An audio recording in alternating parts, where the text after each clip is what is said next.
Hey, what's up everybody? Bdf 44 coming at you with another video. All right, doing a little laundry today, headed down to Target, and it's football Sunday, so of course my fantasy football teams are in full effect. Got them all squared away for the most part, doing pretty good early on, so definitely glad that's back. So yeah, man, just chilling. Yesterday, with everything that's been somber, with my folks up here all leaving at once, and what I'm talking about, and for those who wondering what I'm referring to, is the Studio Lodge Hotel where I live is firing a bunch of their staff at one time. So some of my favorite people are all leaving today, and it's really tough, man. But the good thing is that my friend works today, so I've been able to kind of say what's up to her right now, and so on and so forth. So hopefully we'll have a good goodbye later on. I told her I probably wouldn't be around for her exit around 5:30 because I'm gonna be on Bible study with the family. But we'll get a chance to say our goodbyes and all that good stuff. So yeah, man, I've been really somber about just that whole process, man. A lot more than I thought I would, to be honest with you. A lot more than you would think, but it just goes to show the impact that people can make on your life when you see them every day, that kind of thing.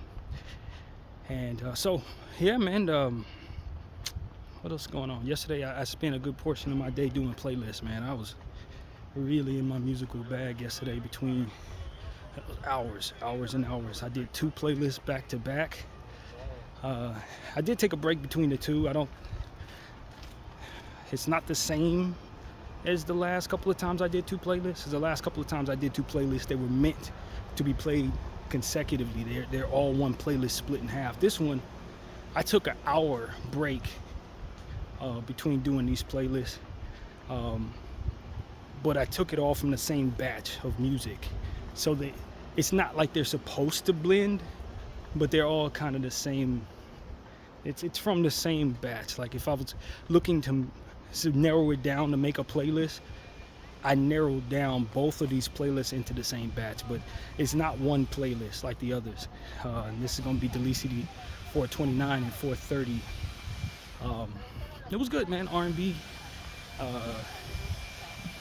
some African music, R&B, alternative. Same old bag that I've been in lately with a lot of my music, because there ain't a whole lot of hip-hop that I've really been putting on my music as of right now, my playlist. But in that sort of lane, I was able to find a lot of stuff, and so that's why I made so many. Made 2 playlists rather. But it was a great time. I was able to just do what it is I love to do yesterday. And I was at it for about, say, 5 hours, 5 hours maybe, from like 3 afternoon to like 8 something, with the exception of that little hour break that I took. So yeah, man, it took longer than I was expecting it to take. It was a little more difficult to arrange some of that music because it was so much of it. But I ultimately was pleased with how it turned out in the end. I thought it was a very good session for myself. So yeah, look for that. I haven't done the art on that, of course. I'll get to it sometime this week. I'm not in any rush, and I got a lot going on this week, so it'll be posted at some point. But I don't expect that I'll be doing the art for that today or tomorrow. Today, or maybe not even until like Thursday or Friday, to be honest with you. But it's because there's so much going on. Of course, today I may be able to do one, but Bible studies at 5 something. It's already like 12 something, so I'm not in a rush to do that. And then tomorrow, I got all of my basketball teams to draft on Flea Flicker. It's like 10 or 11 of them, all scheduled at once. But the good thing about Flea Flicker is that you can rest assured if no one comes into the room, you can have an 8 o'clock draft at like 12 in the afternoon. If you're the only person in the room, it's not going to resume its draft until you come back to it. So that's what I've learned the last couple of years. It all depends on if somebody comes in there. If somebody comes in, if we have anybody come in, it could auto the draft. But if no one comes in, it'll wait on you. So it's tricky, but I'm going to have to just narrow it down and try to do as much of that as I can tomorrow. So I'll likely be here for the most part doing that. And the thing about it is they only have certain days for which they schedule these drafts. It's not like most websites. It's like if you don't get it between this day, that day, or that day, you don't draft. And so I don't know why it's set up that way, but it is. So I just roll with it, and just try to move in a timely fashion tomorrow, getting up early and making it happen. So you know how much I love doing that. It's not a chore at all. In fact, it's a real passion of mine, and draft teams, as you guys know. So I'll be doing that.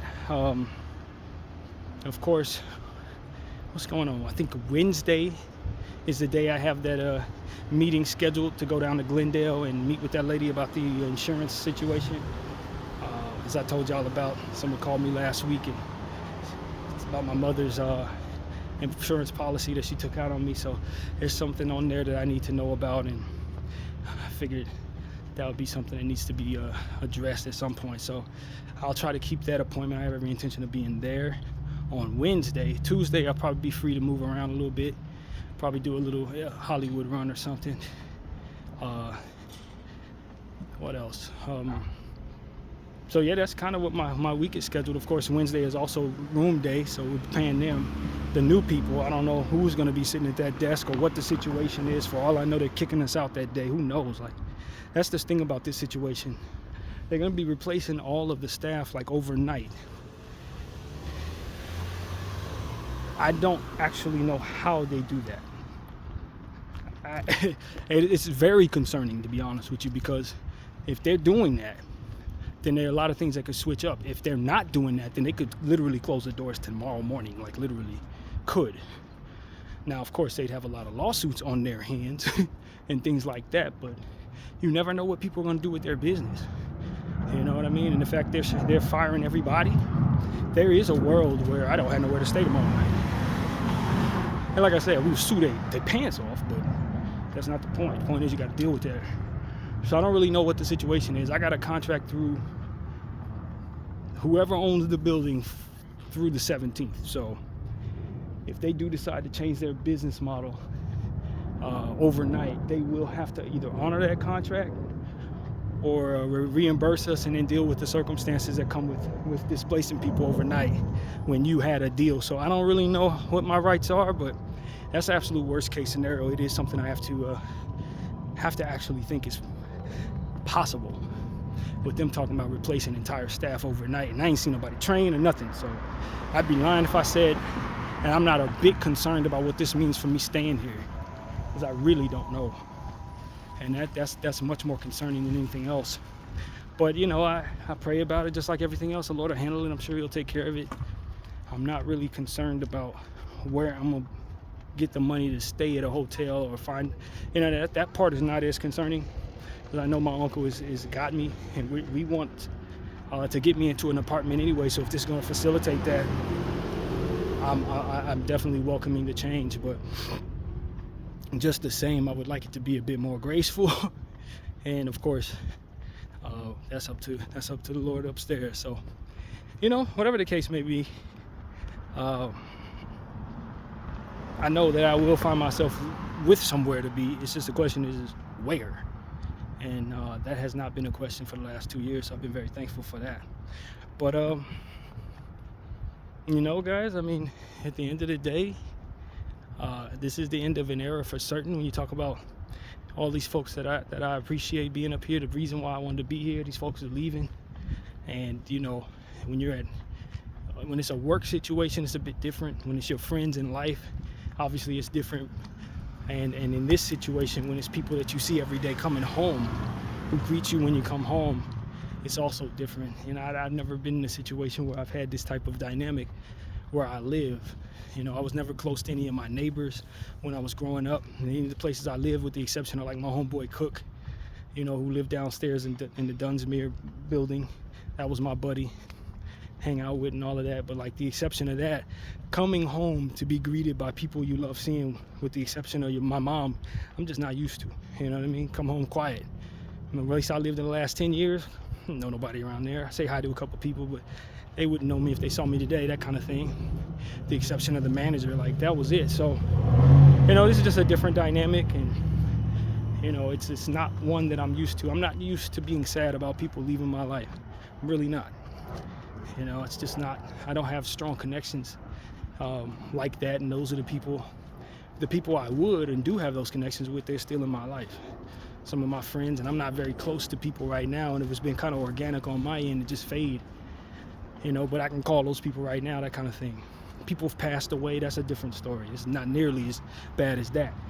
But this is unique for me, you know, have to say bye to people and people that you actually want to see. Usually when I leave jobs, it would be like that, but it wasn't the same dynamic for me most of the time. So this is just a weird kind of thing. I'm not used to this, to be honest with you. But just the same, you know, I say the reason why it's a tough goodbye is because these are good folks. These good people that left an impact on my life over the last 2 years, people that I pray for, and you know, that kind of thing. So when you miss somebody, or when you're losing somebody, you know that you had something good in your life, and that's a lot more than I could say for different eras of my life, where leaving a place wasn't about saying goodbye to people, but just leaving behind circumstances and routines. And so, you know, and like I said, the people I enjoyed being around at work and stuff like that, I was happy to leave some of them jobs, you know what I mean? Like, I like the people, but I didn't mind leaving those jobs because I hated working. So this is just a unique kind of situation for me, and I just, I've been praying about it and letting God handle it, just like every other strong feeling that you have. You want God to be the orchestrator of all of those things, and kind of sort through all of that, filter through all of that. And so that's what I've allowed to happen in this case. No different. And I feel good as it pertains to how good you can feel. I feel very good, you know. So that's what it's all about. This is a beautiful day. The weather is kind of cooled off a lot, although it is expected to kick up to like 92 today. It's cool right now. It's probably about 87, 86. Cool for what we're used to. And so I think we're at the end of the heat wave that was in last week that lasted like 6-7 days straight. I think we're pretty much behind that. And I feel good about it. I haven't needed my air conditioning as much over the last 2 days. You know, having not had it, it hasn't been a need. So I've been very thankful for the cool air and all of that. And you know, it's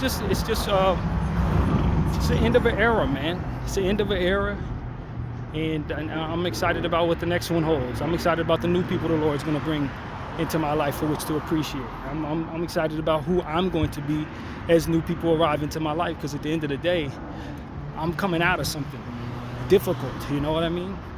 Like, that's really what this has been these last 2 years, is me coming out of something difficult. That 7-year span living over there in Inglewood, mourning my mother, being in dark spaces, struggling with my marijuana addiction and isolation. Those was a tough time, and then getting evicted was difficult as hell. It's like pulling teeth out of my mouth, and then having to transition over here and not being certain if I could be stable, not being certain if I was going to get the help that ultimately came from my family, not really knowing if I was going to be able to make it.